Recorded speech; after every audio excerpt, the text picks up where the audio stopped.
Pemirsa, tragedi penembakan di arena sabung ayam di Negara Batin Waikanan Lampung tidak hanya menorehkan luka yang mendalam bagi institusi kepolisian, tetapi juga bagi keluarga korban. Salah satunya adalah Nia, istri Kapolsek Negara Batin Lusianto, yang menjadi salah satu korban penembakan. Dalam wawancara khusus bersama tim kami, Nia pun menceritakan kesaksiannya tentang peristiwa berdarah tersebut, sekaligus menyampaikan harapannya terhadap putusan hakim untuk Kopda Basarsyah.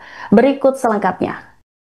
Bu Nia, terkait bagaimana sih Bu harapan kita menjelang vonis terhadap pelaku dari musibah yang menimpa Pak Lusianto? Kalau harapan kami sekeluarga, kepengennya sih pelaku dituntut hukuman mati, dihukum seadil-adilnya. Untuk mengikuti sidang ke Palembang, apakah Ibu sudah berapa kali mengikuti dan nanti ke depan akan mengikuti lagi? Dari pertama sidang itu sampai kemarin sidang ke-8 selalu ikut terus. Itu bersama keluarga Ibu? Iya, bersama keluarga di Palembang sama yang di Blitar. Apa Bu yang Ibu dapatkan dari hasil sidang tersebut? Dari hasil sidang tersebut intinya ya kita ini pengen dari semua 3 keluarga ini dituntut hukuman mati. Jadi tetap ya Bu ya, untuk terus membawa para pelaku ini mendapatkan hukuman yang paling berat Ibu ya? Iya, tetap hukuman mati. Kalau dari kami ketiga keluarga korban ini nggak ada istilahnya maaf, nggak ada. Nggak ada ampun ya? Nggak ada maaf, sampai kapanpun tetap hukuman mati, itulah yang diinginkan keluarga kami. Jadi untuk menjelang vonis akhir ini koordinasi dengan pihak keluarga dua lain itu masih terus jalin Ibu ya? Masih, kita kalau koordinasi masih terus selalu berjalan. Setiap sidang juga kami ketemu terus.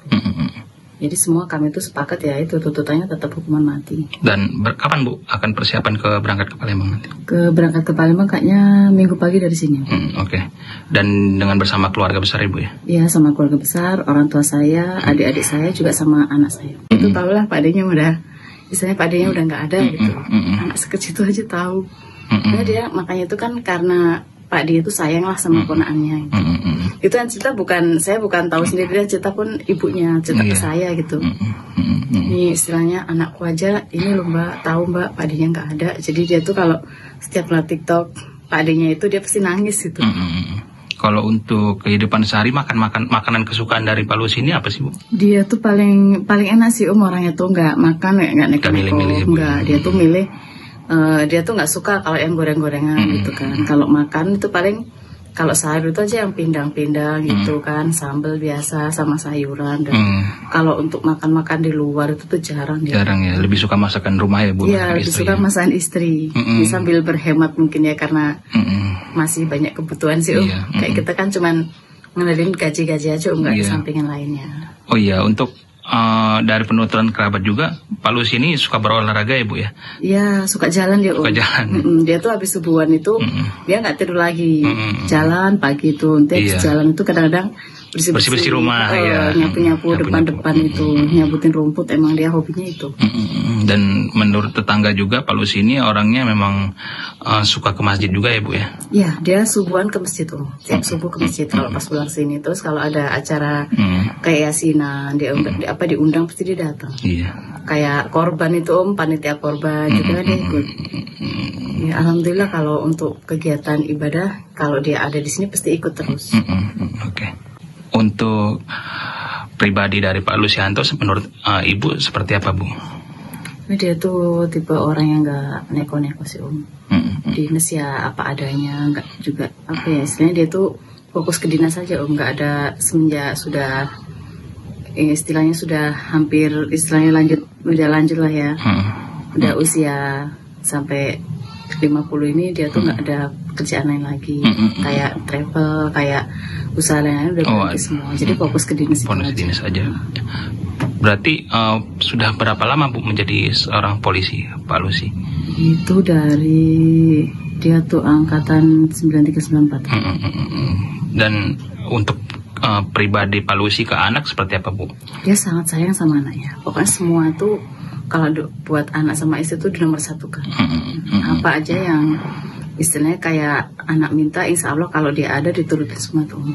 Sama keluarga juga sayang, sama kakak-kakaknya, ponakan-ponakan, pokoknya semua tuh dia sayang. Untuk semenjak dinas di luar, bagaimana Bu kunjungan Pak Lucy ke Ibu, kapan pulang, berapa kali seminggu gitu Bu dalam pulang dari tugas?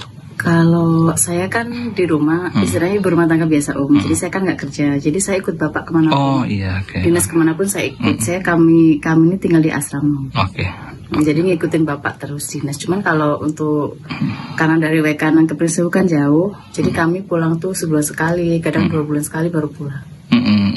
Dari penuturan kerabat, Pak Lucy ini suka mengajak ponakan-ponakannya jalan-jalan bareng ya Bu ya, ke tempat wisata. Dan bagaimana Bu melihat itu Bu? Ya kalau ini ya dia kalau pulang tuh paling di rumah tuh nggak lama sih, sehari 2 hari. Dan itu kan jadi pasti ngambilnya hari Minggu gitu kan. Hari Minggu itu nanti Minggu sore balik lagi ke Waikanan. Itu kalau ponakan datang memang suka diajak kemana jalan-jalan. Makanya ponakan saya ini ada yang masih kelas 2 SD. Jadi dia tuh kan suka lihat TikTok gitu. Jadi dia tahu ini Pak di saya udah meninggal gitu ya, udah nggak ada. Nah dia tuh kayak apa ya, kayak sedih gitu, kayak nangis gitu loh. Download Tribun X sekarang, menghadirkan lokal menjadi Indonesia.